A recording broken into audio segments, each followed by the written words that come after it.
Génial. Ça flotte, ça flotte, ça flotte. Les bâches se sont envolées avec le vent. J'ai tout le bois qui est en train de prendre la flotte. Bon, c'est pas grave, parce que de toute façon, ça ira sur le toit de l'autre côté. Et puis bah, je peux rien faire. Donc sur l'ordinateur, puis voilà. Hein. Putain, qu'est-ce qui se passe là? Il y a la caravane qui bouge et tout. Hein. Vache. Ça bouge et tout. Waouh, la cata! Sacré! Voilà, comme ça flotte. Bordel de merde. Ah. Allez. Ah, ça caille. Je rentre vite.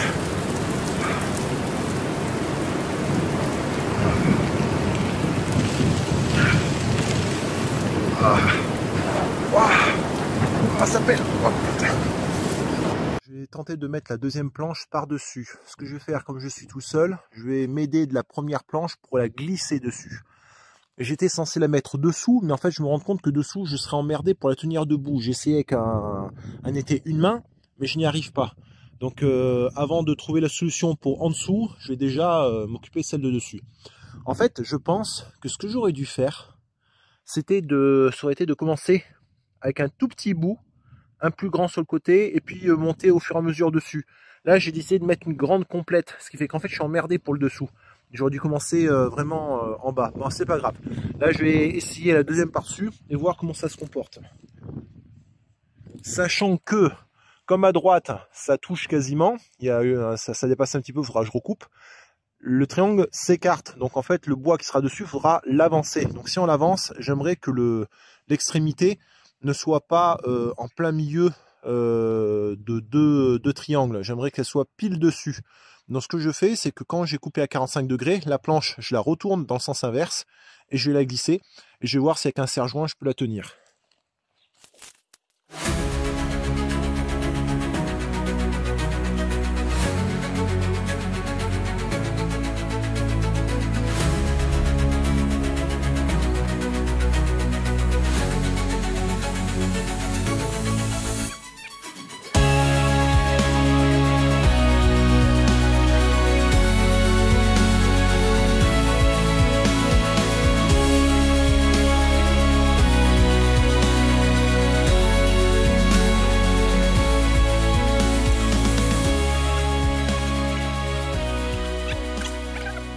Comment faire pour monter, pour le redécouper? Là, je me dis qu'une fois que j'aurai mis l'écran sous toiture, les contrelates et les litos, je pourrais grimper dessus et là-haut découper proprement. Ce sera plus facile. Sauf que pour mettre l'écran sous toiture, à droite, ce serait bien que ce soit coupé, quoi. Donc, bon, de toute façon, ce que je vais faire, c'est que je vais juste mettre une planche au-dessus. J'ai vu à peu près ce qu'il faut que je fasse, donc j'ai compris. Limite, je pourrais en mettre d'autres par-dessus, mais moi, ce que je veux déjà tout de suite, c'est combler en bas, faire pareil de l'autre côté et à gauche. Donc là, de toute façon, c'est une première expérience. Mais de l'autre côté, je commencerai en bas plutôt que mettre une grande dès le départ. Bonjour à tous, me revoici sur le chantier, ça y est, c'est la reprise. Magnifique soleil, pas un nuage, plein les yeux. Du coup, on va peut-être sortir les lunettes de soleil dans quelques instants. Là, je suis donc en haut de mes triangles, sur deux planches qui reposent, je ne sais pas si vous le voyez, sur les planches pour le grenier. J'ai mes bois que j'avais montés, mais qui ne sont pas fixés. D'ailleurs, si on les soulève, on voit que voilà, ils sont juste fixés sur la partie basse de la réhausse, c'est-à-dire qu'il y en a deux en bas l'un sur l'autre et deux l'un sur l'autre sur la partie haute. Sur la partie haute, il y a juste une vis en bas. En haut, je ne l'avais pas encore fait. Donc là, j'ai fait mon petit pré-trou. Je vais mettre ma vis dedans, je vais la visser. J'ai désormais mes accessoires qui sont super utiles, et notamment pour la visseuse, une sorte de corde de sécurité. Un harnais de sécurité que j'ai eu à 3 € pour... non, 4 € les 3. J'ai rajouté également cette espèce de petit accessoire là qui permet de mettre la visseuse dedans, hop, et de bien le tenir à la ceinture sans que ça tombe, pour quelques euros supplémentaires. Voilà. Donc là aujourd'hui, le programme, c'est fixer les vis sur la partie supérieure des derniers triangles, 2, 4, 5, les 5 derniers triangles. Ensuite, je vais prendre une équerre tracée droit et couper. Même si le dernier bois ne va pas jusqu'en haut, c'est pas grave. Je rajouterai des bouts, on verra comment on fera. Le but, c'est vraiment de couper droit, de manière à ce que de l'autre côté, on puisse amener les bois et les positionner également. D'ailleurs, ça me fait penser qu'une fois qu'ils seront coupés, il faudrait peut-être que je fasse descendre le mètre jusqu'à la réhausse d'en bas pour avoir précisément la hauteur. Et comme ça, en bas, ça permettra de les couper. Même si j'ai un petit centimètre de jeu, ça va pas jusqu'au bout, c'est pas grave. Mais au moins que le bois ne va pas taper dans l'autre. Donc ça, je m'en occupe aujourd'hui. Et une fois que c'est fait, et ben, une fois que c'est fait, il faut que je rajoute les 2 bois en avant là que j'avais pas fait, de manière à pouvoir continuer les planches à les positionner. Donc en fait, ce qui va se passer, c'est qu'au niveau des planches, lorsque je vais les mettre, j'irai une longueur entière. Si jamais ça va pas jusqu'en bas, je rajoute une longueur. Il faut vraiment que ça aille jusqu'à la moitié de la maison. Une fois que je serai à la moitié de la maison, je le coupe le long d'un triangle pour que de l'autre côté, ça parte dans l'autre sens. Et pourquoi est-ce que je ne mettrai pas les planches les unes sur les autres et après je comble à droite? Parce qu'en fait, ce sera plus simple pour moi de les pousser. Donc en fait, il faut que je fasse rangée par rangée. Chaque planche sera poussée jusqu'à l'extrémité. Ensuite, je mettrai l'échelle directement contre, je monterai dessus et avec la disqueuse, je couperai le long du triangle qui avance le toit. Voilà. Bon, petit programme chargé. À plus tard.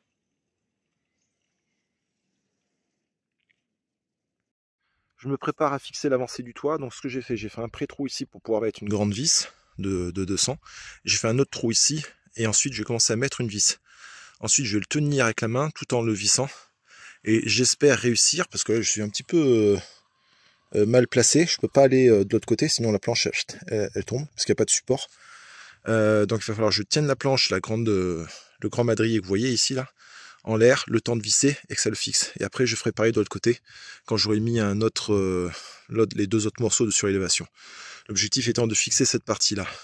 Non seulement elle renforce l'avancée du toit, en plus des planches, mais surtout ça fera support pour les luminaires pour éclairer la terrasse. La 3e planche est fixée. Bon, je galère parce que j'ai voulu commencer par une grande pour voir comment ça allait se comporter, et là maintenant je suis obligé de faire du haut vers le bas. Alors, du coup je suis en train d'emballer parce que je suis obligé de monter les planches. C'est plus simple de les mettre les unes sur les autres et de les glisser. Bon bref, ça me servira de leçon comme j'ai dit là pour les 3 prochains angles. Parce que du coup, à gauche, à droite, et pareil devant à gauche, je commencerai par le bas et je remonterai avec les planches les unes sur les autres. Ce sera plus simple. Donc ce que je craignais est là. Mes planches, comme je vous avais dit dans d'autres vidéos, elles ne sont pas droites. Et ce qui fait que même si en bas ça touche et en haut ça touche, au milieu je me retrouve, je mets quasiment en doigt, presque à 1 cm d'écartement. Bon, ça fait office de contreventement, hein, mais moi ce qui me gêne, c'est que là en fait il va y avoir la botte de paille. Donc en théorie, toute l'humidité peut rentrer. La botte de paille elle va pas aimer. Sauf que de l'autre côté des planches, il y a un écran sous toiture, très épais, plus épais qu'un TR3. C'est l'écran sous toiture d'Alpha Direct, c'est quasiment on dirait une espèce de couverture. Alors je pense qu'une fois que la couverture est sur le bois, de toute façon ce sera tenu avec les contrelates et ensuite les lithos qui aura de l'autre côté. Alors, si je vous montre ça sous un autre angle, ce sera mieux déjà. Là. Donc là, il y a l'écran sous toiture qui vient dessus, très épais, et qui est plaqué avec la contrelate qui fait 6 cm de large par 3 cm d'épaisseur, donc qui vient au niveau de chacun des triangles. Et ensuite à 80 degrés, il y a les lithos par-dessus, et ensuite des grandes vis de 300. Donc en fait, l'écran sous toiture, il est plaqué, et il est très épais. Est-ce qu'on peut considérer que, comme il y a un écran sous toiture très épais, et ben ça fait office, je vais pas dire de pare-vapeur, mais office de pare-pluie. C'est un pare-pluie à la base, hein, mais l'humidité est censée ne pas rentrer dedans. Ou est-ce que, dans ce cas, il faut que j'achète, alors non pas des cartouches de mastic, parce que là, je vais en avoir pour 40 cartons, quoi, ça me coûtait une fortune. Mousse PU, pareil. C'est vrai que la mousse PU, ça aurait été cool. Je mets un petit coup là-dedans, et puis après, il n'y a plus qu'à découper. C'est un coup à me passer quasiment encore 2 semaines de travail, rien que pour cette connerie, pour ensuite redécouper. Ou alors, il y a l'alternative du ruban de toiture, soit EPDM, soit collant.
Achever déjà un premier côté avant d'attaquer l'autre, donc celui-ci à droite. Là c'était les planches les plus longues, donc qui dépassent là-haut. Donc ce que je ferai, c'est que je mettrai l'échelle à droite et puis je monterai avec pour couper. Là je vais mettre un morceau qui ira jusqu'en bas et ensuite la planche suivante je la poserai dessus et puis je la pousserai jusqu'à ce qu'elle atteigne en haut. Je mettrai des vis. Pareil, je remettrai un morceau pour ça jusqu'en bas et puis le troisième je continuerai comme ça et j'avancerai au fur et à mesure vers le haut. Jusqu'à ce que, au niveau des planches du bas, j'atteigne le milieu, on va dire à peu près sur celui-là, ouais, à peu près sur ce triangle-là. Ici, les planches s'arrêteront et seront coupées à ce niveau-là. Donc ça va s'arrêter ici. Et de l'autre côté, ça repartira en sens inverse à 45 degrés. Donc, je prends les chutes que je coupe. Je les positionne. Hop, là en bas je suis pile. Alors comment je fais en bas pour déterminer? Je mets les coupes, les chutes que j'ai des triangles, je mets pile poil dessous en fait. Hop, au niveau du sommet, et là normalement je touche. Voilà. Donc c'est mon repère en fait.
Thank